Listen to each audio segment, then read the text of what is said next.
Buenas tardes con todos. Bienvenidos a la charla Estructuras singulares de grandes luces y edificios altos equipados con disipadores sísmicos. En esta oportunidad tenemos de invitado al ingeniero Luis Bozo. En esta ponencia, la dinámica va a ser de 40 minutos, 45 minutos de exposición por parte de nuestro invitado y luego, finalizando, tenemos 10 minutos de preguntas para que puedan realizar sus consultas. A continuación voy a dar pase al director de la carrera de Ingeniería Civil, el ingeniero Edgar Valcárcel, para que dé las palabras de bienvenida. Gracias.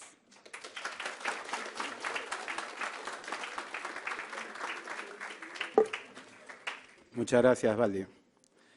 Buenas tardes con todos. Acá veo varios tigres, estática, análisis estructural, en fin, todos los cursos, me parece muy bien. Muchas gracias por su asistencia a esta charla. Estructuras singulares de grandes luces y edificios altos equipados con disipadores sísmicos.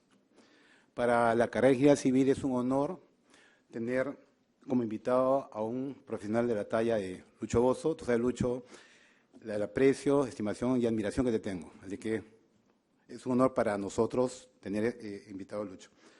Compartir su vasta trayectoria sería casi, nos tomaría toda una charla entera para hablar de su trayectoria. Así que me he permitido hacer un pequeño resumen de tu hoja de vida. ¿Okay? Luis Miguel Bozo Rotondo es ingeniero civil por la Universidad Nacional de Ingeniería del Perú, magíster y doctor en Ingeniería Civil por la Universidad de California en Berkeley y cuenta con más de 38 años de experiencia profesional. Desarrolló el disipador sísmico Schierling Bozo, SLB, empleado en 5 países hasta ahora.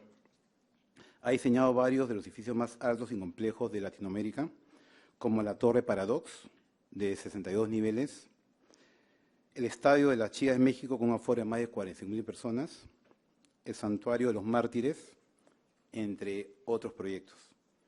A través de su empresa ha diseñado más de un centenar de edificios de más de 30 niveles y una media de más de 300.000 metros cuadrados por año. Ha publicado más de 200 artículos científicos, wow, 200 en revistas indexadas, y ha publicado varios libros técnicos en editoriales de distribución mundial. Ese es el resumen de toda su trayectoria. Antes de dar inicio, quiero agradecerle al doctor Bozo por aceptar brindarnos esta charla, porque cuando nos comunicamos hace un par de semanas y me dijo que venía acá al Perú, automáticamente dije, no, si viene acá al Perú tengo que aprovechar su presencia, y le propuse que dé una charla y él gustosamente lo aceptó, teniendo una agenda muy, apretada, ¿no? Así que le agradezco, Lucho, por siempre tu disposición de colaborar con nosotros, ¿no? Así que también contamos nosotros con la presencia de su hijo, Guillermo, que conjuntamente los dos estamos trabajando, como ustedes ya saben, unos ensayos con unos disipadores que el doctor Bozo eligió que sea la Universidad de Lima la que haga esos ensayos. Así que bienvenidos a los dos. Un fuerte aplauso para los dos, por favor. Y ahora dejo a Lucho para...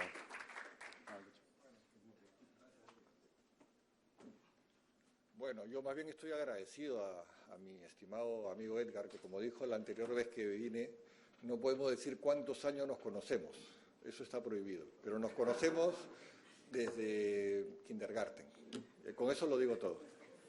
Estudiamos la carrera juntos también. Bueno, la presentación de hoy día, como no se ve, ¿no? ¿Cómo hacemos? Tienen que conectarla, ¿no? A ver. Bueno, la presentación de hoy día lo que vamos a ver es muchísimo trabajo. Lo que ha resumido Edgar es muchísimo trabajo. Y realmente para mí es un gusto hacer esta presentación porque es de las que me gusta. Es de las que me gusta porque son las cosas que más me han motivado en la vida.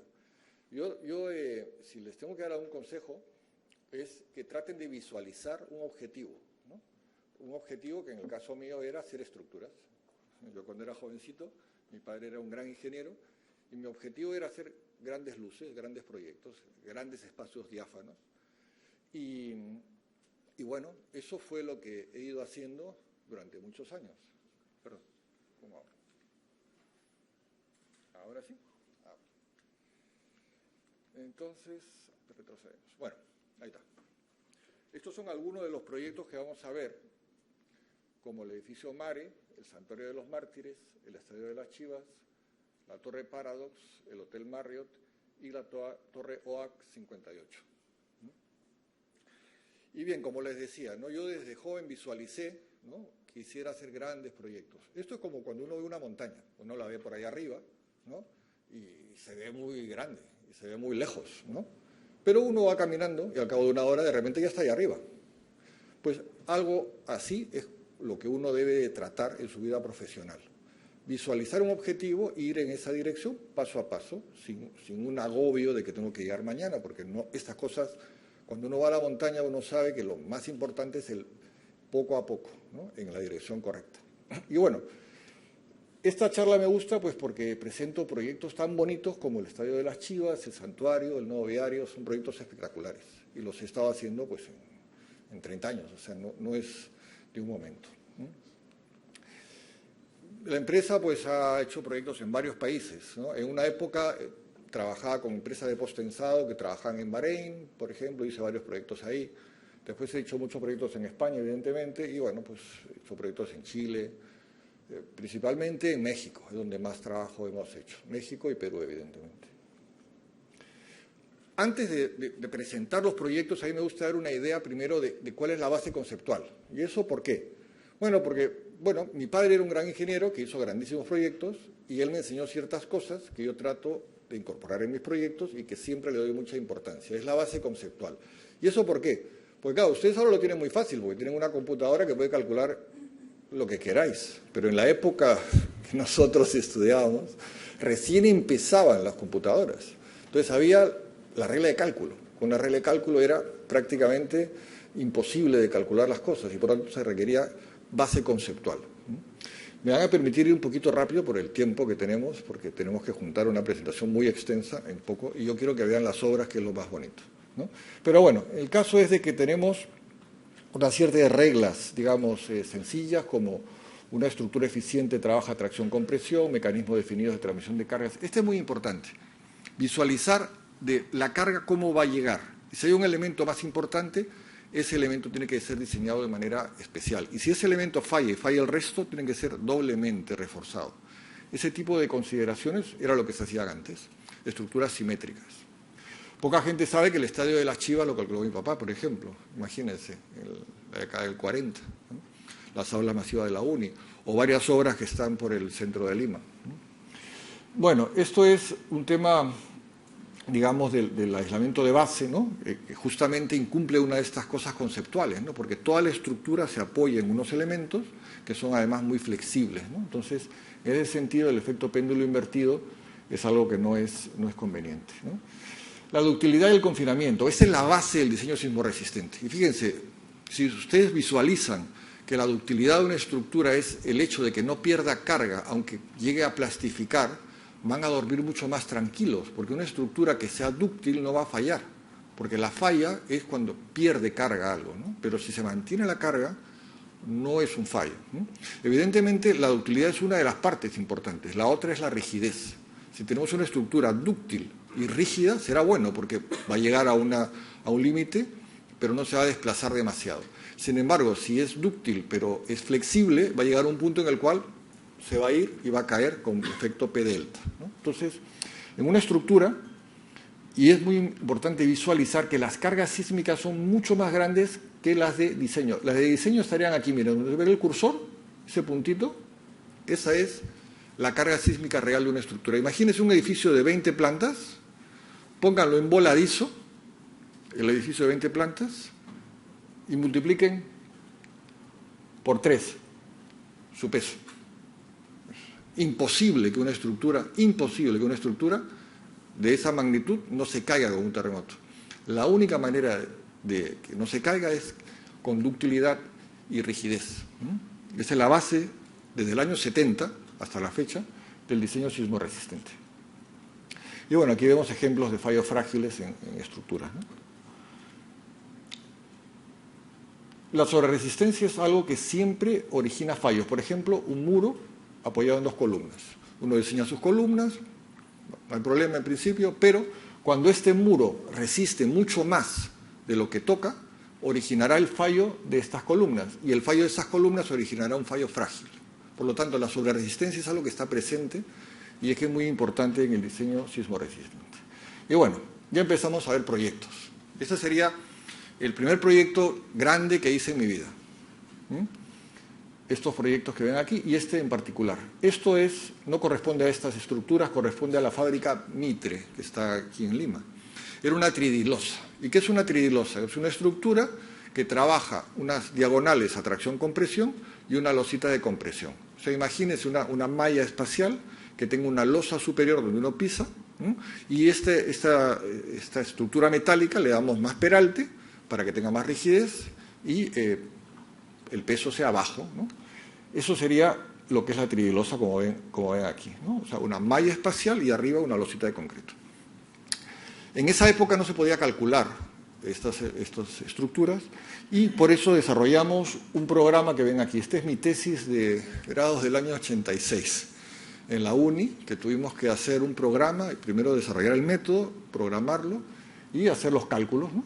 Y esto representa un techo que mide 1140 por 10, 10, 10, o sea, 40 por 1140. 40 por 1140, esa es la planta, apoyada en columnas.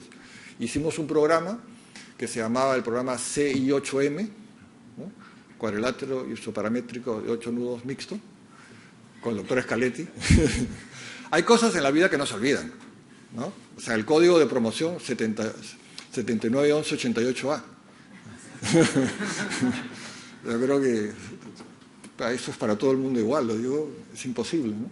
Y bueno, pues este programa, la verdad que estas curvas de nivel que se ven así, era complicadísimo de hacer, porque en esa época no existía el AutoCAD, había que hacerlo en Rotring. Todo esto está hecho en Rotring.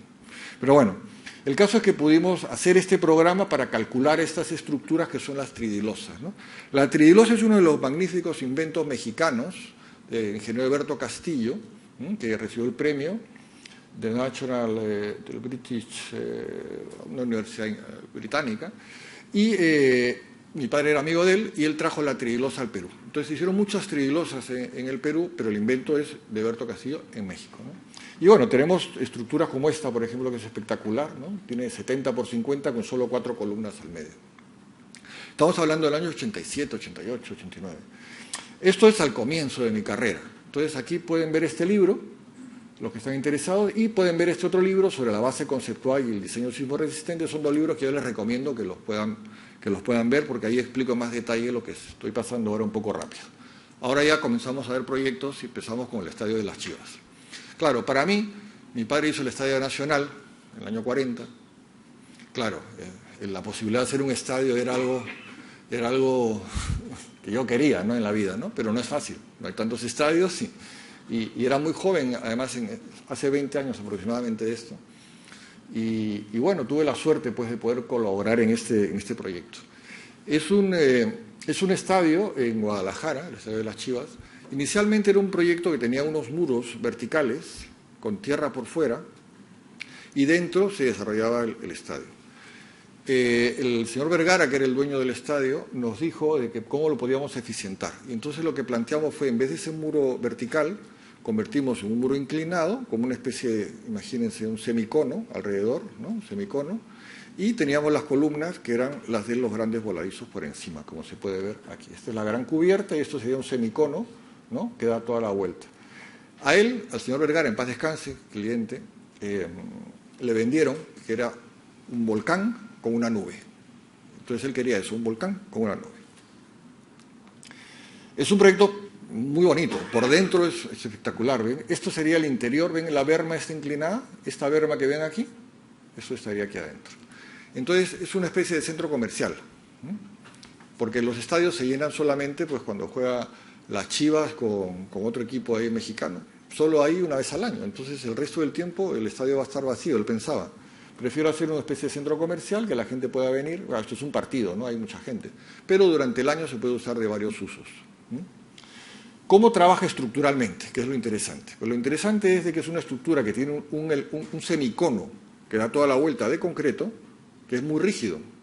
Por arriba, aquí a este nivel, hay un diafragma que lo conecta todo por arriba, y cuando esto se mueve todo conjuntamente, y además, como es un semicono muy rígido, prácticamente es una estructura indeformable, ¿no? Trabaja muy bien.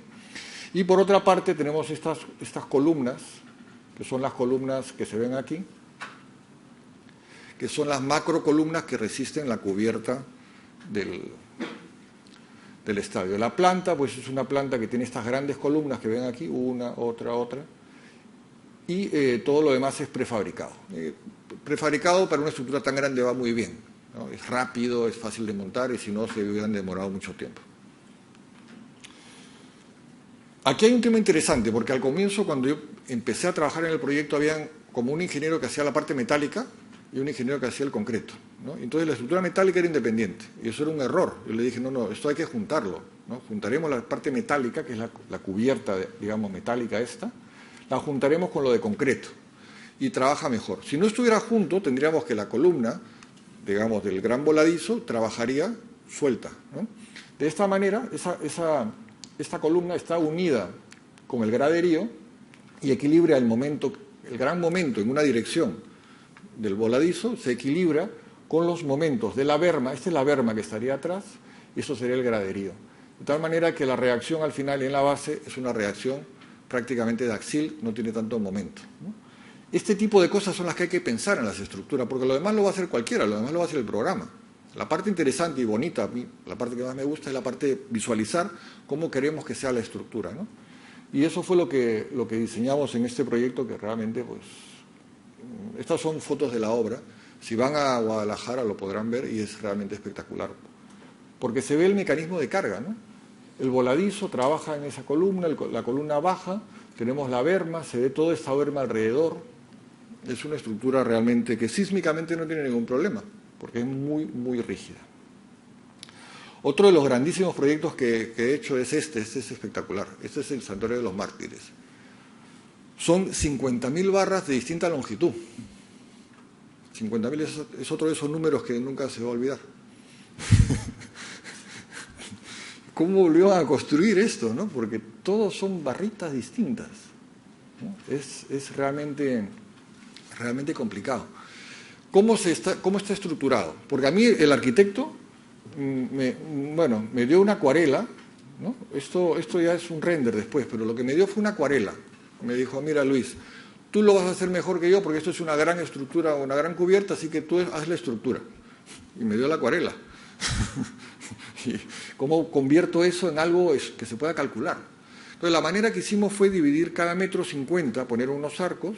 Yo pensaba en una tridilosa, pero en algún momento del proyecto el constructor me dijo, yo me veo imposible hacer un rompecabezas con esas prelosas arriba de concreto, así que está bien los arcos metálicos, pero encima nada de concreto. Y efectivamente lo cambiamos y lo de arriba lo pusimos con Calcip. Calcip es un producto que puedes poner curvatura en las dos direcciones. Es un sándwich, una plancha sándwich. Y bueno, el caso es que la estructura tiene cada 1,50 m hay un corte y tiene un arco en celosía. ¿Saben estos arcos que tienen pues una brida inferior y dos bridas superiores y unas diagonales? Eso se llama arco en celosía. Y esa es la estructura básica, ¿no? Cada 1,50 m un arco que va haciendo las curvas y unida uno al lado del otro. Cada una de estas laminares es independiente, pero también está considerada que se una con la de al lado, ¿no? O sea, son 1, 2, 3, en realidad son 4, porque también aquí hay una que es la entrada, digamos, ¿no? Esta gran cubierta que ven aquí, se ve desde Guadalajara. Cualquier documental que vean de Guadalajara, México reciente, verán el santuario, porque está en la parte alta. Y aquí vamos a ver, si le doy clic, ¿se verá? ¿Sí? ¿O cómo hago para que se vea? ¿No? ¿Aquí? Bueno, esto que estamos viendo no es una simulación, eso es real.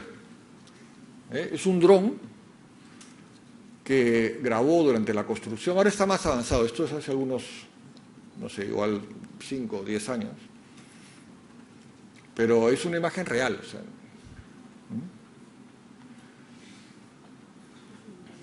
tiene 110 metros de luz, digamos, en planta, y lo que da más miedo son los 60 metros de altura que tiene aquí adentro. Este arco que ven aquí, o este muro que ven aquí, es un muro curvo para que tenga rigidez, digamos, en la dirección, digamos, perpendicular, ¿no? En la base de la estructura es de concreto, porque el concreto es más durable. La parte superior todo es metálico para que pese poco, ¿no? Y uniendo todos los arcos hay estos, digamos, tirantes o barras, digamos, uniendo uno con otro. ¿Y eso por qué está hecho así? Porque yo recuerdo que mi padre hablaba de las obras de Niemeyer, que son muy bonitas en Brasil, pero que tenían el problema de unas iglesias que estaba prohibido acercarse a ciertas zonas porque caían vidrios, porque se rompían, ¿no? Entonces, en este caso está todo conectado para que el movimiento sea uniforme y se evite la rotura de los vidrios. Por dentro es más bonita que por fuera, ¿eh? A mí me parece espectacular por dentro. Mírenla.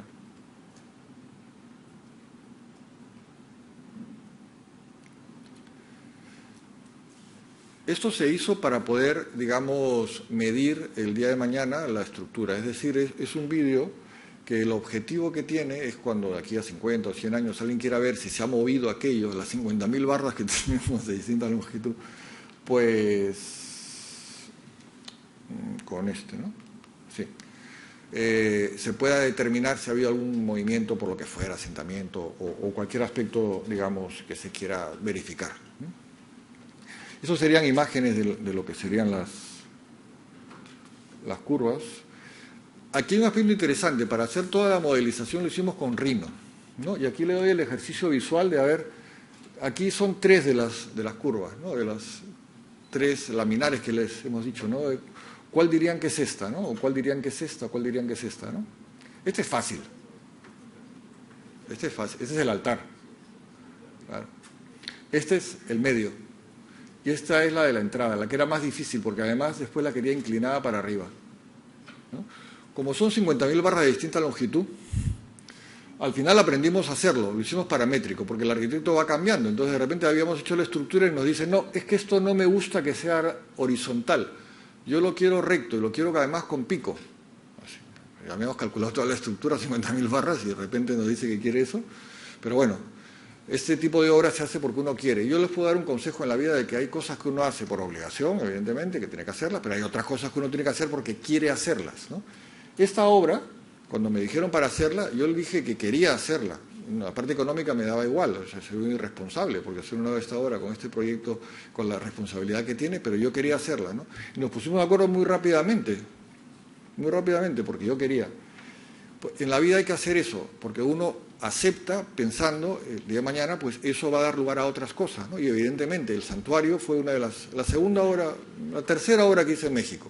La primera fue la QB1, la segunda fue el Estadio de las Chivas, el anterior, y esta fue la tercera. Y a partir de ahí ha salido muchísimo trabajo en México, ¿no? Entonces, no todo en la vida es la parte económica, no todo en la vida es la parte económica. Uno tiene que sembrar, como decía mi abuela, para recoger. Si uno no siembra, no recoge. Y bueno, esas son las 50.000 barras que al final aprendimos a hacerlo. Éramos tan capos con esta estructura que apretábamos un botón y podíamos cambiar todas las barras. Pero eso fue al final, de cabo de muchos años, ¿eh? Bueno. Y estas son imágenes únicas. Estas son imágenes que son irrepetibles porque ya no se van a ver. Son durante la construcción. Fíjate, esta es una persona. No es que sea pequeñito. No, es grande esto. Es una estructura con un gran voladizo, ¿no? Y esta forma es porque aquí hay un piso y aquí está el graderío, ¿no? De esa forma, con esta gran rigidez, esto no vibra absolutamente nada. Aquí es donde está, digamos, las gradas, digamos, y aquí estaría el altar, por decirlo así, ¿no? Aquí se ve mejor, ¿ve este graderío? No, a mí me hace acordar un poco como la Guerra de las Galaxias, no sé por qué. Me parece así como esas máquinas que van caminando ahí, ¿no? Tenemos esta imagen, ¿no? Aquí están delgaditas, pero porque después está todo unido en la otra dirección, ¿no? Está todo unido. Tenemos detalles como estos muros curvos en 2 direcciones, están hechos con maderas, no son encofrados curvos especiales, son trozos de madera que lo iban adaptando, porque las catedrales son obras de fe que se hacen por la fe de las personas. Es decir, toda la gente donaba su tiempo, donaba sus máquinas y donaba materiales, y así es como se ha avanzado la estructura, porque es una iglesia por donación, ¿no? Tenemos todo esto de concreto, pero después encima hay una zona de transición, como vamos a ver, ¿no? A mí me gusta cuidar estos detalles, por lo que digo de mi padre, de la época que él hacía cosas conceptuales, ¿no? Entonces vamos a ver que de repente estas piezas que ya no se ven, porque están embebidas de concreto, o sea, el concreto llega hasta aquí, y de aquí hay unas placas donde nacen los arcos, ¿no? Entonces, todos estos elementos son una transición gradual entre la gran cubierta y la parte de concreto, ¿no? Para que no sea brusca la transición, ¿no? El acabado es lindo y realmente, como digo, son planchas planas, ¿no? Aquí se ve un poco el montaje con unas grúas móviles. Esto sí era algo mejorable. Realmente los mexicanos y muchos constructores son muy lanzados, ¿eh? Grúas móviles. Entonces, tenían que haber puesto una torre de apuntalamiento aquí, pero no querían. Por algún motivo no querían hacer la torre. Eso fue, yo creo, algo que no fue una buena idea. Aquí pueden ver la doble curvatura, ¿no? Que se ve claramente, ¿no? Y el arco donde estaría el remate de la cubierta. Aquí se ve toda la construcción. Ahora ya está terminado. Si entran ahora al santuario, van a ver toda esta parte, digamos, de aquí atrás, perdón. Hay unos grandes vitrales hermosos. Y aquí se ve, pues, imágenes del calcip, que es este cerramiento que ven aquí, ¿no? Este cerramiento costaba $100 el metro cuadrado. Yo les decía, pero a ver, nosotros hacíamos con la tridilosa con mi papá, construíamos zapatas, columnas, techo por $100. Hay un montón de iglesias en el Perú que hemos hecho por $100, pero solo el cerramiento de aquí costó $100, me acuerdo. Es un súper especial. En realidad, como ocurre en la tecnología, lo que pasa es que los costos de las cosas, y por eso es tan importante la tecnología y por eso es tan importante lo que ustedes estudien, porque el costo de las cosas no es lo que vale el material, es el costo de lo que la gente está dispuesto a pagar para cubrir una necesidad. Entonces, este producto calcip no es que valga $100, lo que ocurre es de que como tiene doble curvatura, se adapta muy bien a techos como este en las dos direcciones y tiene el sándwich que hace un aislamiento térmico y acústico. Entonces, la tecnología es importante porque con unos recursos pequeños podemos sacar mucho valor a las cosas, ¿no? Y si no, pues nos tocará pagarlo, ¿no? Nos lo van a vender y vamos a venir y lo vamos a tener que pagar por $100 cuando en realidad lo podríamos hacer nosotros por un precio mucho menor. Pero bueno, esta imagen aquí se ve la conexión de las dos laminares, como les decía, ¿no? Estas barritas. Y esto era para evitar ese efecto de Niemeyer, de que se rompían los vidrios. Aquí es imposible porque está todo unido entre sí, ¿no? Imágenes de la construcción. Como les decía, cada 1,50 m hay un arco que se ven aquí, uno al lado del otro. Recuerdo cuando tuve que calcular estas placas de anclaje, fue una a una, fue un trabajo realmente muy, muy excesivo. Bueno, aquí se ve cuando uno entra, pues tiene estas columnas con esta forma y en la parte superior tenemos esta semiesfera, ¿no? ¿Por qué aquí hay dos barritas en vez de una? Es 1, 1, 2... ¿Por qué hay dos? Bueno, porque justo coincidía con la columna que estaba abajo, ¿no? Entonces, para que sea ordenado, pusimos dos barras, ¿no? Bueno, realmente esta imagen es espectacular, ¿no? Es muy bonita. Esta me encanta.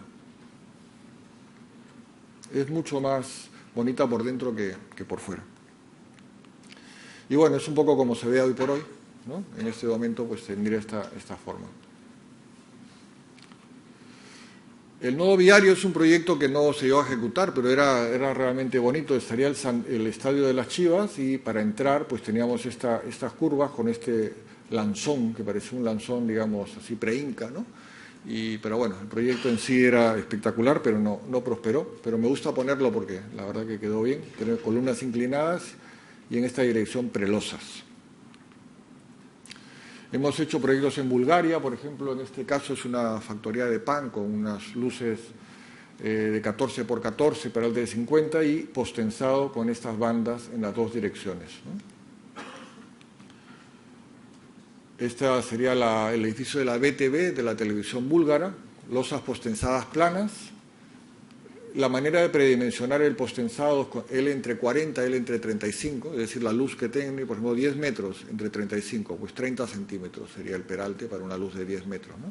O L entre 40 si utilizas muchos cables, no lo haces más postensado, digamos.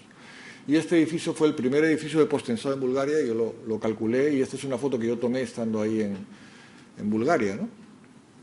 Hemos hecho también en Bahrein. Este proyecto es espectacular porque es una losa de unos 80 por 100 metros y arriba hay 5 edificios que parecería que el de arriba, los arquitectos de arriba no se hablaron con los arquitectos de abajo porque pues no tiene nada que ver las columnas de arriba con las columnas de abajo. Y hay columnas a veces que están a medio metro o columnas que están pues a 2 metros. no tienen ninguna relación lo de arriba con lo de abajo.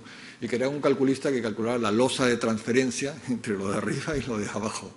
Y claro, me toca a mí hacer el cálculo de esta gran losa, esta sería la losa, y esos son los 5 edificios que tenemos apoyados, ¿no? Esta foto la tomé ahí, estando en persona.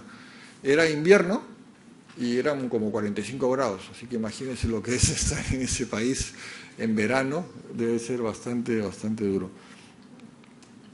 También hicimos una escuela badalonesa, que es una escuela, esto es en Cataluña, bueno, en Barcelona, ¿no? Que tiene postensado en estas vigas, son 4 vigas con esta forma, y aquí arriba nacen unas columnas, y arriba está la escuela, ¿no? O sea que los estudiantes, digamos, están en la parte superior, y abajo pues tienen este espacio diáfano, ¿no? Esta es una idea que no se ejecutó, pero es bonita y por eso me gusta ponerla, de concreto proyectado, ¿no? Porque una de las cosas que le gusta a los arquitectos y también a los ingenieros es lo que se llama la forma libre. La forma libre es una que no tiene un patrón. Antiguamente, para calcular las estructuras tenían que ser formas, cilindros, paraboloides, eran formas estándares, ¿no? Y la forma libre no se podía calcular. Hoy por hoy sí, porque tenemos los programas de computadora que nos puede permitir hacer este tipo de cosas, ¿no? Antiguamente, para calcular, cuando teníamos una losa, teníamos que usar las tablas de Timochenko. Las tablas de Timochenko era un libro, un tocho enorme que tenía cientos de tipos de losas: losa cuadrada apoyada, losa cuadrada empotrada, losa rectangular, losa circular. Y cuando ibas a buscar tu losa, no estaba tu losa ahí. Eso era un problema. Hoy por hoy, pues, tener la maravilla de los programas de cálculo que podéis hacer, pues, este tipo de cosas, ¿no? Pero, sin embargo, para mí, el primer proyecto espectacular que hice en México fue este. Ese fue el que abrió las puertas, digamos, a todos los desarrollos posteriores en México. Esto sería la Torre QV1. Esta torre es una torre, uno la ve y dice, ¡guau, qué complicado!, ¿no? Pero realmente es una torre muy conceptual. Es una torre que está, digamos, resume lo que les he comentado al comienzo, ¿no? La transmisión de cargas, ¿no? Porque es una estructura en la cual aquí ven como unas nervaduras, se intuyen, ¿no? Esas nervaduras. Bueno, son viguetas postensadas, ¿no? Una persona que se pare aquí arriba, la carga va a ir a través de estas nervaduras a los laterales. Y estos laterales tienen estas vigas de gran canto, que son metálicas, que van a llevar la carga a estas 3 columnas. Son solo 3 columnas, grandes columnas, que llevan toda la carga de esta torre, que no es muy alta, es una torre más bien pequeñita, ¿no? Y tiene, pues, grandes luces, porque estamos hablando aquí unos 30 metros de longitud, ¿no? Con postensado, ¿no? El constructor, cuando lo estaba construyendo esto, era muy gracioso, porque me decía, pues, Luis, cuando desencofremos esta primera losa, porque apuntaló varias losas, ¿no? Cuando desapuntalemos esta, ¿a dónde nos ponemos? ¿Abajo o arriba? Yo le decía, pues, abajo mejor, ¿no? Así no nos encuentran. Y bueno, la verdad que este tipo de humor macabro es así muy de estructurista, ¿no? Es una torre que no tiene desperdicio, por donde se mire es linda. O sea, no hay el ángulo recto, la arquitecta esta no sabía lo que era el ángulo recto, todo curvo, por todas partes, entonces, y no tiene noción de la racionalidad en cuanto a que esta planta está como hundida, aquí hay unos voladizos enormes que ven por acá alrededor. Claro, es lindo. O sea, los juegos de luz y sombra son muy bonitos, ¿no? Pero para calcular es muy complicada. Después hizo una segunda torre, esta es la torre QV2, la misma arquitecta, y es una torre, pues, que tiene esta forma, digamos, ya mucho más convencional, por decirlo así, aunque son 2 triángulos con una inclinación de 4 grados, ¿no? La torre tiene una inclinación de 4 grados. Lo interesante aquí es que cuando empezamos con este proyecto tenía una columna aquí y 2 columnas aquí, ¿no? Tenía este entramado en esta dirección. Perdón, con esta columna aquí, tenía estas vigas así. Nosotros la convencimos de quitar, porque ella no quería esta columna al medio del edificio, ¿no? Entonces quitamos esa columna y es una planta diáfana, solamente tiene columnas en el perímetro. De hecho, solo tiene una columna aquí y una aquí. Eso lo van a ver ahora. Aquí se aprecia mejor, ¿ven? Aquí vemos una persona, no es que sea pequeñita, como le dije antes, también es una persona muy grande. Lo que pasa es que la luz es enorme. Tenemos aquí esta viga, estas 2 vigas, y aquí atrás el muro. Por lo tanto, todo este triángulo que vemos aquí es una planta diáfana que se desarrolla en altura y es una torre, pues, muy, muy bonita también. Estas son imágenes de la construcción. Aquí se ve la torre, esta torre ya terminada, ¿no? Es una torre pues muy, muy bonita. Hemos hecho proyectos en Santa Fe. Este es un núcleo central, es un edificio muy alto que tiene al medio un núcleo de comunicación y en el perímetro una viga, digamos, con un pórtico. Esto que ven aquí no es estructural, ¿eh? Que uno piensa que eso son columnas estructurales. No, eso es bonito nada más, es fachada. Si uno quisiera hacer esto así de columnas, saldría carísimo. Te lo puedo decir, ya con toda seguridad. ¿Y por qué? Porque tendríamos que cumplir cuantías mínimas. Y la cuantía mínima de una columna es el 1%. Si uno pone una sección de 60 por 60, pues 36 centímetros cuadrados de acero, porque sí, o sea, porque es el mínimo. Y claro, con todas estas secciones, al final te va a salir 120 kilos metro cuadrado de acero. Y lo que va a pasar es que el cliente después no te va a volver a llamar o no se va a hacer el proyecto, que es lo más probable, ¿no? Porque al final hay que tener una racionalidad. Y lo lógico es entonces poner unas columnas separadas, 6, 8 metros. En este caso solo hay una columna al medio, una en cada esquina y una al medio, nada más. Todo lo demás es bonito, es arquitectura, es, digamos, elemento de fachada. Y de esa manera es mucho más económico. Con que uno piense que no es el caso. Lo digo, aquí se ve mejor, ¿ves? Estas columnas y después todo es simplemente cerramiento. De esa manera el costo del proyecto baja. No lo parece, pero se lo puedo asegurar porque me pasó hace poco un proyecto que tiene columnas, digamos, que tenía aquí, por ejemplo, 3 columnas más, ¿no? Y claro, cuando hacíamos el número, hicimos el cálculo y dijimos, pero sale una barbaridad de acero, sale solo columnas 50 kilómetros cuadrados de acero. Le sumas después vigas y todo. Y era eso, ¿no? Así que ese es un buen consejo. Bueno, aquí se ven imágenes de la construcción, es postensado, no hay vigas de cuelgue, solamente la viga perimetral, el núcleo central. En esa época había este programa que desde Barcelona yo podría acceder con la cámara como una especie de gran hermano, ¿no? Que uno veía desde mi oficina, podía ver a la gente trabajando, a la gente que no estuviera trabajando y todo, porque la cámara que se ponía en esta grúa, ¿no? Aquí arriba, pues podíamos ver a los operarios, ¿no? Y podíamos controlar la dinámica de la obra, ¿no? Lo cual está bien, ¿no? Esta es la obra ya terminada, ¿ven? Esta sería la torre con todos los elementos no estructurales. Esta torre la hemos hecho la de al lado y hemos hecho esta otra que es Paradox. Hemos hecho en esa zona 3 torres. Torre 100, 200, 300 y el Spa, es otro proyecto que hemos hecho en México. El Hotel Marriott, que es un proyecto tan espectacular, que tiene estos grandes voladizos, estos bloques que van girando de desplazamiento uno con el otro. Así es como se ve ahora si estuvieran ahí. Aquí el gran problema que tiene esto es constructivamente, porque para poder encofrar esto, como no tienes abajo nada, no puedes ir hasta el nivel inferior. Entonces tienes que usar unos elementos diagonales para poder apoyarlo, porque si no es muy, muy complicado. O sea, el tema constructivo es difícil ahí. Claro, si tengo que citar uno de los proyectos más bonitos será Paradox. Paradox tiene 62 niveles. Yo diría que es de las torres de Latinoamérica más complejas. Y realmente lo es, porque estamos hablando de 3 torres, una torre que mide 62 plantas, otra torre que va en voladizo para acá y otra que va para allá. Pero las 3 están unidas entre sí, las 3 torres están juntas. Una primera decisión que uno tiene que tomar como ingeniero es, ¿las separo las torres o las junto? ¿No? ¿Qué hago? ¿Esta torre con una junta con esta y esta distintas o juntas? ¿Qué decidirían? Esa es la primera decisión que tiene que tomar. Yo les doy el consejo, juntas, desde luego, juntas. Mientras menos juntas, mejor en las estructuras. Mientras menos juntas, mejor, ¿no? En este caso, pues así lo hicimos, ¿no? Los 3 elementos están unidos, ¿no? Y si no, el día de mañana van a golpear, van a tener filtraciones de agua, van a tener 1000 problemas. Aparte que estructuralmente una estructura que esté suelta va a tener una flecha mucho mayor que esté todo compensado.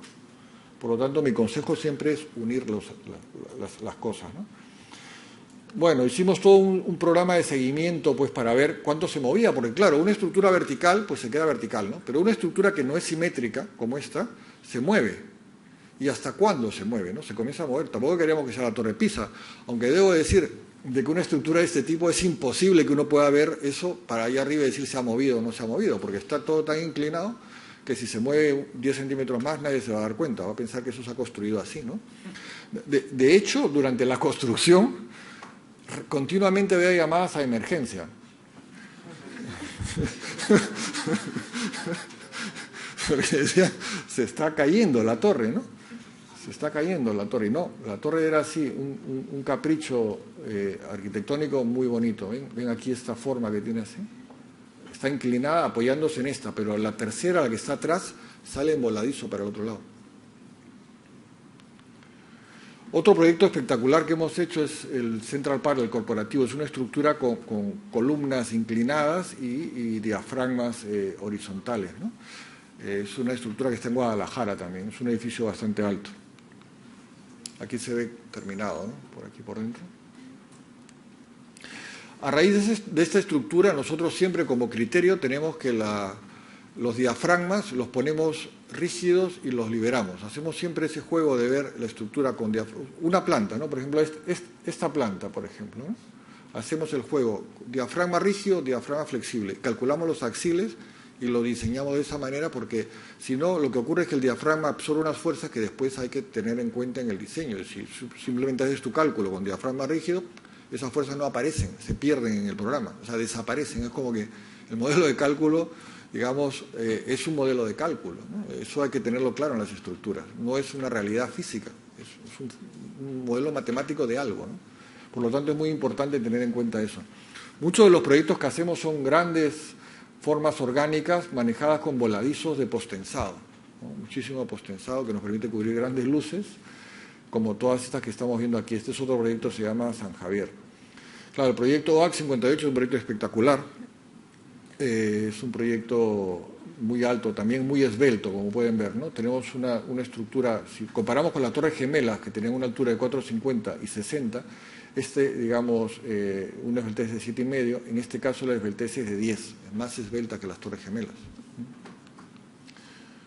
Es un modelo súper complicado que tiene, uniéndolos en esta dirección, unas macrocerchas para que sea una estructura atirantada. ¿Qué cosa es una estructura atirantada? O apalancada. Es una estructura que se, bueno, como aquí tiene algunas estructuras que he visto alrededor del campus, ¿no? Que tiene de repente pues un puente que lo conecta, ¿no? Si ese elemento lo conectamos rígidamente a uno y a otro, lo va a rigidizar en la dirección, digamos, perpendicular. Y eso es lo que tiene aquí estos puentes que ven así, ¿no? En la otra dirección, en la dirección perpendicular, tenemos disipadores de energía de forma masiva, ¿no?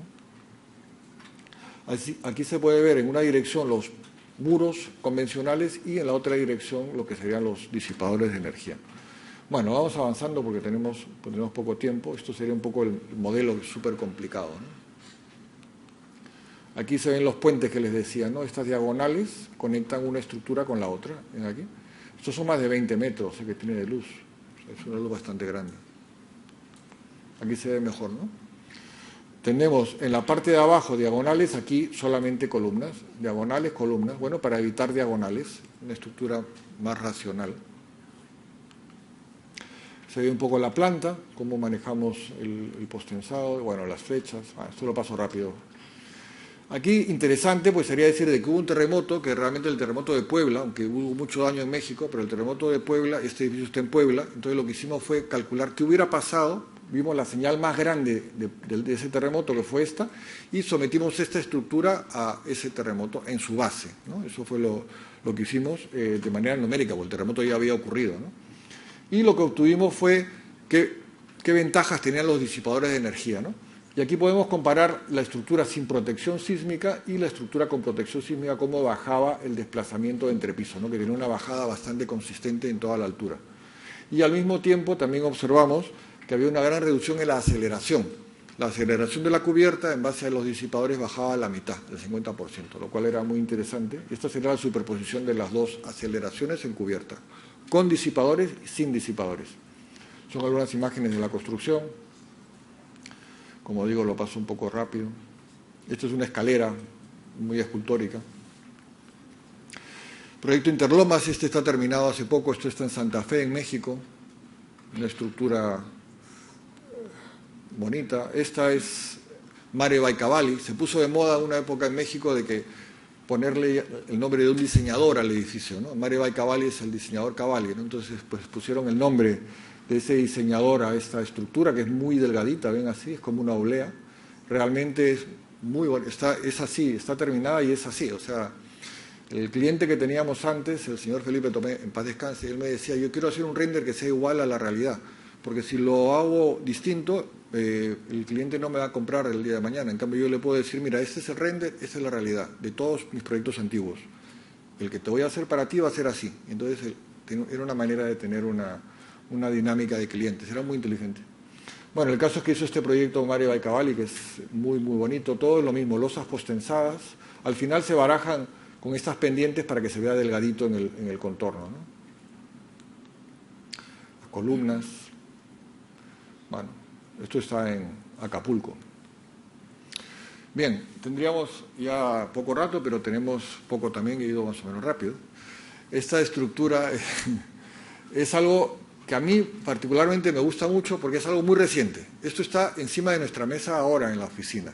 De hecho, tengo WhatsApp de ahora mismo, de aspectos de este proyecto, ¿no? Es un proyecto muy innovador, porque es un proyecto que tiene unos núcleos de concreto, pero conectando los núcleos de concreto tenemos disipadores de energía. Es decir, cuando uno tiene un muro de concreto y otro muro al costado, hay unas vigas que conectan esos elementos que se llaman dinteles. Esas vigas dinteles son un problema, un dolor de cabeza para los calculistas, porque tienen que tener mucho acero y es complicado de construir. Tiene que tener unas diagonales y es súper complicado de armar, es costoso y todo. Pensamos la idea, bueno, pues ¿por qué no reemplazamos esa diagonal o ese dintel por una viga de concreto y un disipador al medio? Ese proyecto, digamos, que por cierto hemos pensado que sería muy interesante con la Universidad de Lima estudiarlo como siguiente proyecto de colaboración, digamos, mutua, porque es una solución buena, es una solución que hoy por hoy el calculista tiene que lidiar con esas barras inclinadas y con ese armado tan complicado, y de esta manera podríamos tener un elemento dúctil, porque esos dinteles clásicos se rompen cuando hay un terremoto siempre hay cruce de San Andrés. Mientras que con el disipador logramos pues controlar los desplazamientos y disipar energía. Y funciona muy bien, fíjense, esta sería la estructura con los muros sin los dinteles, porque claro, uno puede decir, bueno, pues quito los dinteles, ¿no? Ya está, ¿no? Pero bueno, quitar los dinteles no cumple, el drift se va por acá. Por lo tanto, bueno, pongo los dinteles, ese sería el drift, esa es la norma de Ecuador, 0,2, les parecerá muy grande, 0,07 es en Perú, pero es que en Ecuador se maneja esos valores, es otra normativa. Y esto sería la estructura con los dinteles disipadores. Fíjense cómo incluso bajamos con respecto a tener un dintel de concreto rígido, menos todavía.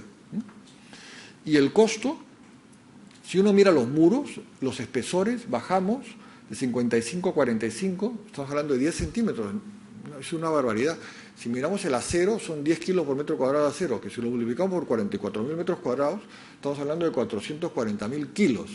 Y si lo multiplicamos por un valor de $2 el kilo, ya se dan cuenta de la importancia de nuestro trabajo como ingenieros. Es un trabajo muy importante el afinar los números para que sea eficiente una estructura. Y aquí se ve un poco pues, la ubicación de los disipadores, estos serían los muros de concreto, ¿no? Con los cabezales que se ponen pues, para temas sísmicos, ¿no? Bueno, aquí lo que les comentaba, ¿no? Esta es la cuantía de los 12,31 de los muros, y esta sería la cuantía 17. Esta sería la solución clásica, ¿no? Estas diagonales que siempre tienen problemas de fisuración. Además que es súper complicado pasar esto dentro de esta zona. Pasar esto, el constructor siempre se acuerda de uno, ¿no? Y de la familia de uno también, porque ¿quién ha hecho esto? Seguro que es uno que está ahí en su oficina y no sabe lo que es hacer obra, ¿no? Y trabajar en la obra, no ha estado nunca en una obra. Bueno, es que uno hace lo que puede también, las normas exigen muchas cosas, ¿no? Este es otro proyecto que tenemos que es espectacular, es un proyecto que está calculado y está en proceso de construcción.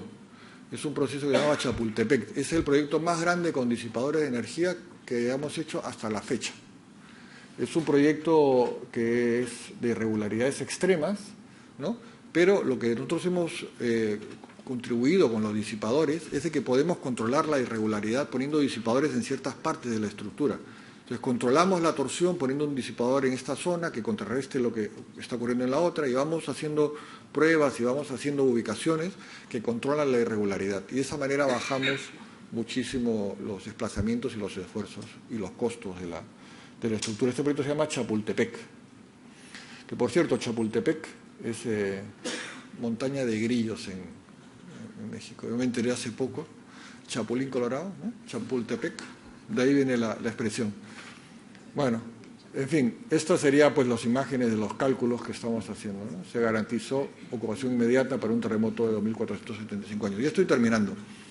Este es el tipo de cálculo que es el futuro y es el tipo de cálculo que ustedes deben de estudiar ahora y deberían de especializarse en esto para el día de mañana usarlo en vuestros proyectos, porque ese es el futuro del diseño. El diseño se va a realizar con tiempo e historia, porque es mucho más seguro, es más exacto, no lineal, porque también es más seguro y más exacto, ¿no? Requiere mucha computadora, requiere métodos que ya están disponibles, pero requiere saber usarlos. Ese es el futuro. ¿Para poder garantizar qué? Para poder garantizar ocupación inmediata en una estructura para un terremoto de 2.500 años. Imagínense, qué maravilla. Ya no hay que suponer, como hasta ahora, que tenemos que asumir un R de una estructura, ponemos un R8, y de repente si uno está ese día de mejor humor dice, no, un R6, ¿no? Y si de repente ese día está cansado pone un R5. Y lo pone así, como si fuera una cosa tan libre, como que... No, imagínense, la norma peruana te dice 8 para pórtico de concreto, pero es que no es lo mismo un pórtico que solo tenga una crujía a que tenga 3 crujías. No es lo mismo, no es el mismo R. Sin embargo, la norma lo pone todo igual. Y ya no hay que hacer esa suposición del R. Ahora todo sale de forma natural a la hora de hacer el cálculo con este tipo de cálculos. El cálculo por desempeño, que se llama, no es otra cosa que el cálculo no lineal tiempo-historia, en el cual uno supone unas cantidades de acero y después verifica el acero y va haciendo una serie de corridas que es muy laborioso. Un cálculo normal puede demorar media hora y un cálculo de este tipo puede demorar más de 10 horas y son 10 señales, por lo tanto van a estar una semana calculando una estructura cuando antes la tendrían que hacer en 10 minutos. Pero ese es el futuro. Gracias por su atención.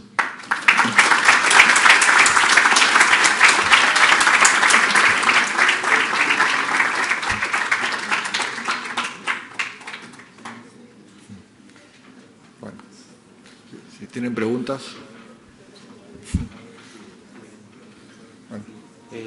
Bueno. Buenas tardes. Sí. Bueno, quisiera hacerle una consulta.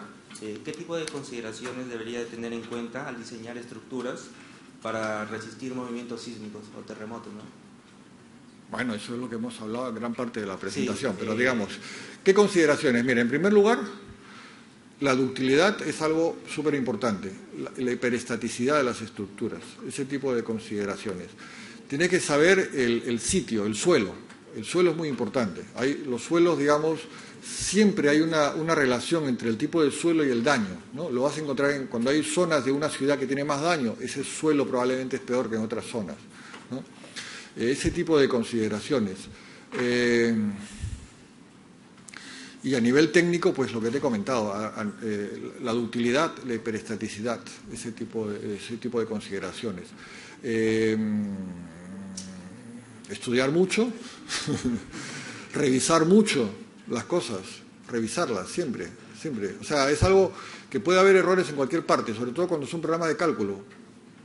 Hay ejemplos famosos de estructuras que se han caído porque uno puso el peso -1 en vez de 1, ¿no? Lo consideró para arriba. Y ese tipo de cosas. Por lo tanto, hay que revisar mucho y no delegar. Uno mismo tiene que hacerlo, tiene que estar ahí, o por lo menos tiene que estar cerca, vigilando. Ese tipo de consideraciones. Y a partir de ahí, pues, persinarse también un poco. Muchas gracias.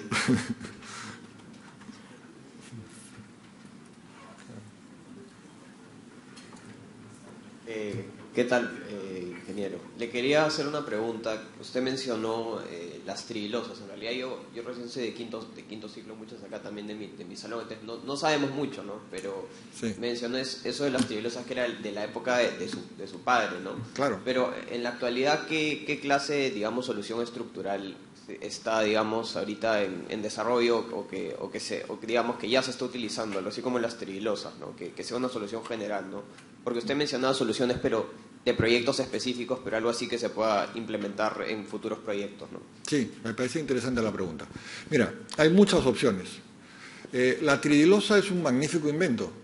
Lo inventó, como dije, Berto Castillo, y la ventaja que tiene es que pesa muy poquito y puedes cubrir grandes luces. Tú quieres cubrir una luz de 20 metros por 20 metros, probablemente la tridilosa sea la más económico, porque tú simplemente haces tu estructura metálica, un peralte de unos 80, 90 centímetros, le pones el concreto arriba y puedes cubrir esa luz con un peso de 125 kilómetros cuadrados por metro cuadrado, que es muy poco, ¿no?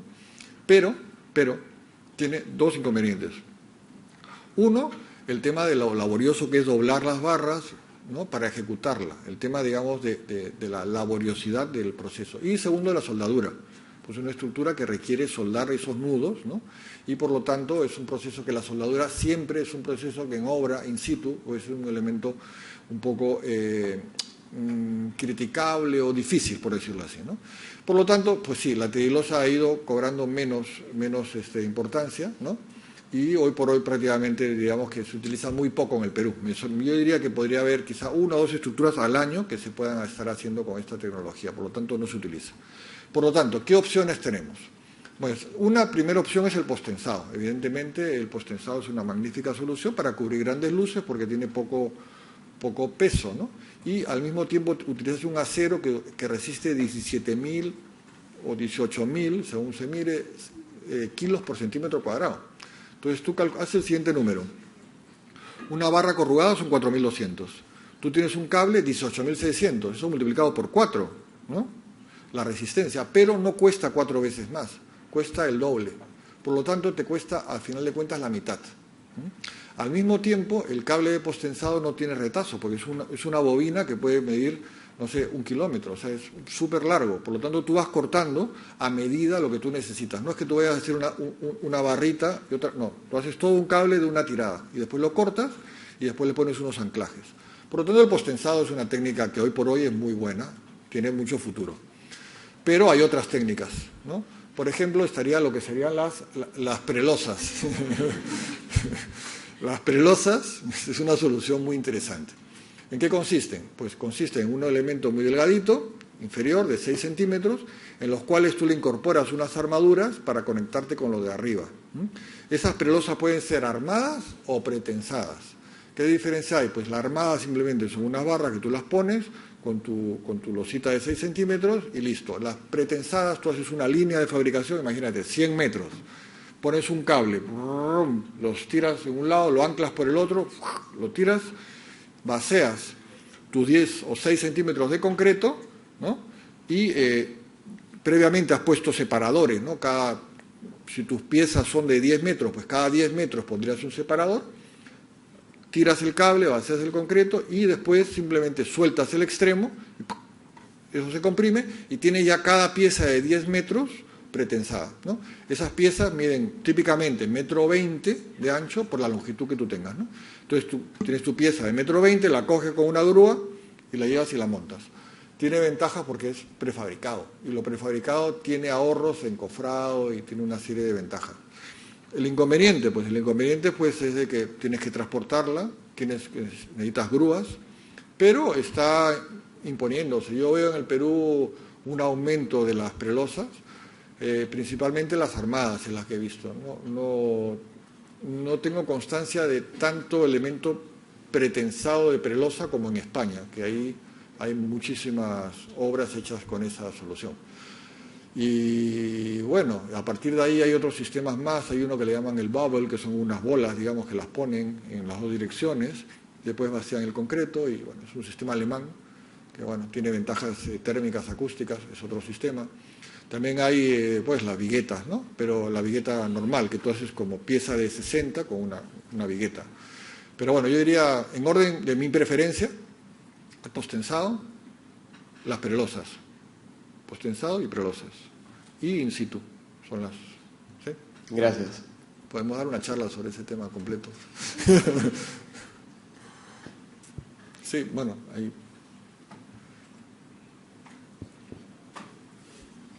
Hola, buenas tardes. Mi pregunta es, ¿cuál es la diferencia entre un aislador sísmico y un disipador sísmico? Ok. Bien, esa es una buena pregunta. A ver, el aislador es una pieza que se pone en la base de la estructura para desacoplar el movimiento del suelo con la parte superior de la estructura, ¿no? Esa sería la definición. Un aislador tiene la gran ventaja que es drástico. Estás desacoplando el movimiento de la base de lo de arriba, por lo tanto es una solución muy radical. Pero tiene el inconveniente de que toda la carga de tu estructura pasa por ese aislador, ¿no? Por lo tanto, tienes que tener mucho cuidado porque esa pieza que carga todo el edificio está en la base y es la que desacopla el movimiento. Un ejemplo sería, imagínate, estás en un skateboard, ¿no? Estás parando tu skateboard. Si no tiene fricción en las ruedas del skateboard, si alguien viene y mueve la base, tú no te vas a enterar, ¿no? Porque no hay fricción, ¿no? Eso sería el concepto del aislamiento de base. Claro, evidentemente no puede haber fricción cero porque si no viene el viento y te lleva lejos, ¿no? Y no te detienes. Por lo tanto, hay una fricción. Pero hoy por hoy los materiales que se garantizan pueden llegar a 0.05 fácilmente. 0.1, ningún problema, pero 0.05 incluso, que es un valor bajísimo. Los disipadores de energía, digamos, hacen que toda la estructura trabaje. Hace que la disipación de la energía no sea en la base, sino que sea a lo largo de todo el edificio, en diversas partes de la estructura del edificio. Por lo tanto, es una solución más segura, en mi opinión, porque no es que tengas la base y toda la carga pasa por ahí, sino que tienes un montón de elementos que hacen que la estructura disipe la energía del terremoto. Esa sería un poco la diferencia, ¿no? En el disipador, tú puedes quitar un disipador y tienes la garantía de que no va a tener ningún problema esa estructura. En un aislamiento de base no. Tú quitas un aislador y se te va a caer el edificio, ¿no? Por otra parte, y yo me di cuenta de eso pues yo vengo trabajando mucho con temas de aisladores. Mi primera tesis en Berkeley fue sobre aislamiento de base. Esa fue mi tesis de maestría. Y yo veía ese problema que te acabo de comentar, ¿no? En cambio, en el tema de los disipadores, digamos, yo estuve buscando una solución que sea económica, porque el tema principal es de que si tú pones 100 disipadores de energía y cada disipador de energía te vale $10.000, que es lo que ocurre en Estados Unidos hoy por hoy, multiplica 100 por 10.000, igual no te dan la obra. O sea, claro, es muy caro. Entonces, tienes que buscar una solución económica. Y eso es lo que hemos estado haciendo, buscando, porque tienes que tener muchos para que funcionen. Tienes que tener en toda la estructura una cantidad 80, 100, 40, para que sea eficiente, ¿no? Pero toda la estructura sería entonces la encargada de disipar la energía. Esa es la manera distinta de trabajar. Sí. Gracias. Hay por ahí preguntas también.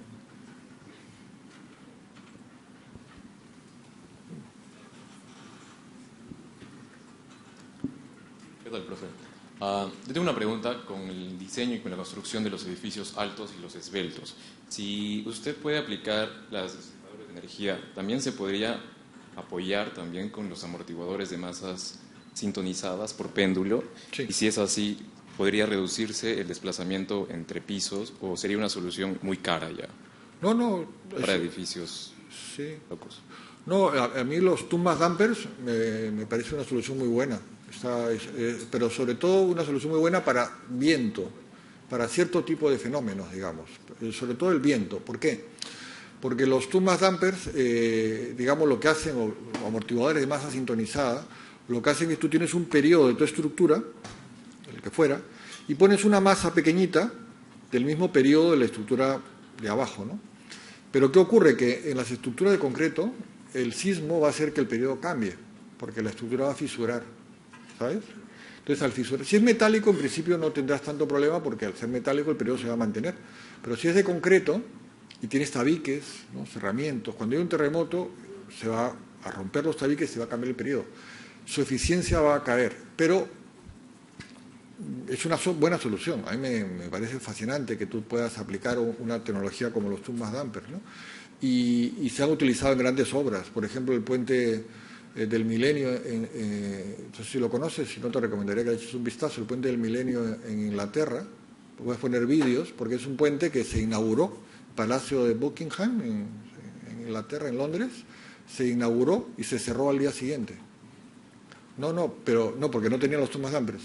Entonces, los de GERP pusieron Thomas Dampers. Yo en esa época tenía trato con ellos, porque estaban siendo representantes de los disipadores. Entonces hablaba con ellos, ¿no? Y ellos me contaron que iban a cobrarles prácticamente el valor del puente,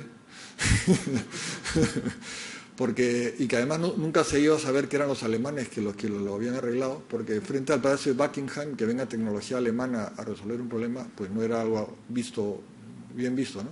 Pero esa es la solución que aplicaron. En la base, por debajo del puente, pusieron Thomas Dampers y con eso pudieron abrir nuevamente al cabo de 6 meses, un periodo así largo, el puente, ¿no?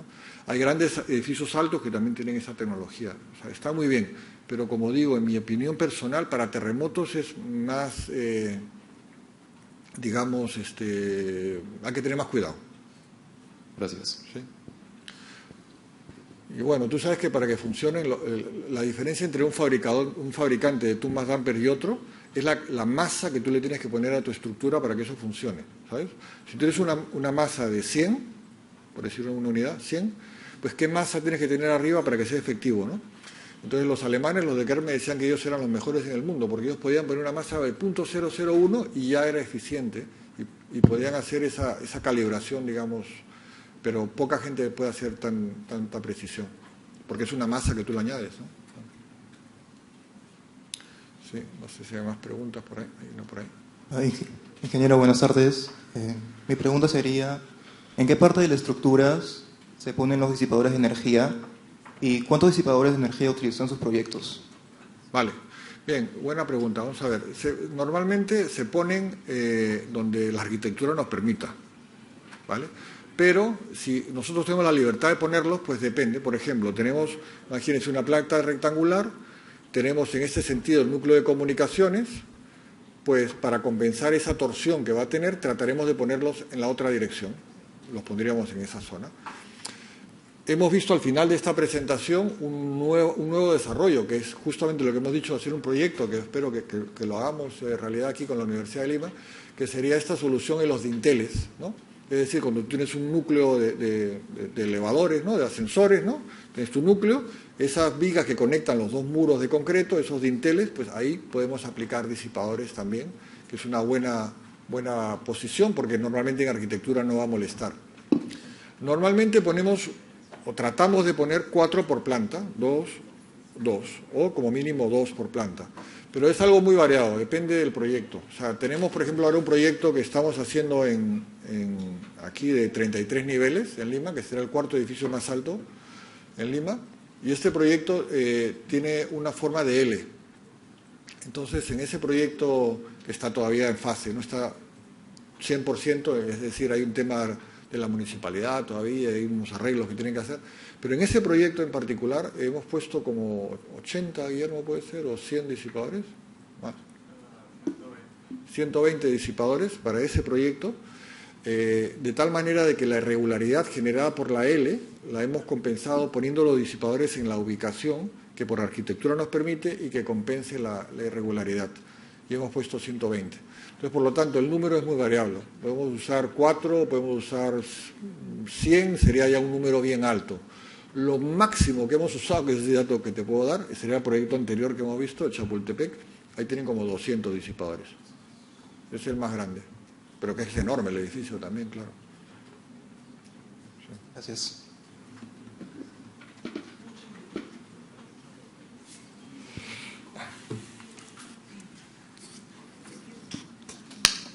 Ok, Lucho, gracias, ante todo, gracias por la brillante exposición, como todas las que tú haces. Quería hacerte una pregunta, no tanto de tu exposición, sino recordando lo que conversamos hace un año más o menos. En esa oportunidad, cuando hiciste una presentación, yo te dije que te comprometía para que en una siguiente oportunidad, que es esta, nos indicara más o menos rápidamente a todos los estudiantes cómo ha ido evolucionando los ensayos que hemos realizado en la Universidad de Lima con respecto a los disipadores y en qué situación se encuentra actualmente. No sé si podrías decirnos rápidamente al respecto. Gracias. No, a ver, realmente es una buena pregunta porque estamos extremadamente contentos. Ha sido difícil porque se ha hecho, aquí en la Universidad de Lima habéis hecho, digamos, récord en una serie de cosas. Una es que se ha ensayado el primer dispositivo sísmico que se ensaya en todo el Perú, aunque parezca mentira, ¿no? Porque parece que eso no, seguro que lo ensayan, no. No se ha ensayado ningún disipador sísmico en otras partes. Aquí es la primera vez que se ha ensayado un dispositivo. Es decir, todos los aisladores que vienen del extranjero, no se ensayan en el Perú, ninguno. Y los disipadores de energía pasa lo mismo, no se han ensayado. Gracias a la Universidad de Lima hemos desarrollado un setup y hemos estado con muchísimas dificultades para lograr hacer que ese setup funcione, y hoy por hoy pues estamos en una fase que yo los invito a los que puedan asistir el día viernes, vamos a hacer un ensayo, en el cual hemos logrado a través de ese setup poder, digamos, ensayar y caracterizar, obtener la curva histerética, ¿no?, del disipador, ¿no?, con el propio laboratorio, y como digo, es la primera vez que se logra ese ensayo en el país, lo cual a mí me parece pues maravilloso, ¿no? Entonces, estamos en una norma, la E032, que se está desarrollando en este momento, ahora, ¿no? Y una de las cosas que estoy proponiendo dentro de esa norma es que se ensaye en el país, porque aunque parezca increíble, pues a mí me parece increíble que uno acepte que viene un producto de fuera y que es normal de que el producto de fuera, digamos, no se ensaye y lo demos por bueno simplemente porque viene de fuera, ¿no? Tiene que poder ensayarse aquí. Y entonces estamos proponiendo en esa norma, la E032 sobre disipadores, que se puedan ensayar o que se ensayen los disipadores.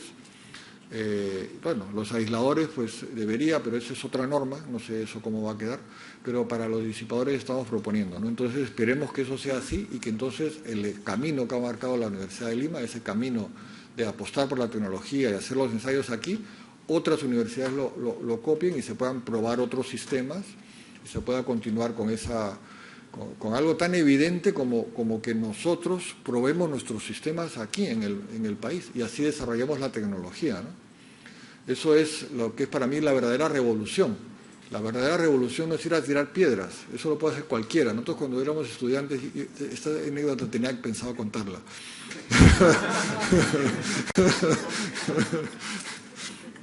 Estudiábamos en la uni había muchas huelgas. Y había uno que siempre estaba primero en las huelgas, que era cojito, el pobre, era cojito. Entonces iba con muletas y siempre estaba en primera fila, siempre estaba ahí protestando. Y claro, cuando venía la policía era el primero que lo cogían. Esa revolución es la fácil, ¿no? Esa no es la revolución. La revolución es la tecnología, hacer cosas, digamos, nosotros que tengan un valor agregado. Así que, bueno. Al igual que el año pasado, nuevamente ahora te comprometo para en una futura ocasión nos sigas compartiendo tus charlas y también los avances de los ensayos que estamos haciendo conjuntamente con ustedes, ¿ok? Así que cuento con ello. Gracias, Lucho. Un fuerte abrazo, un fuerte aplauso para el doctor.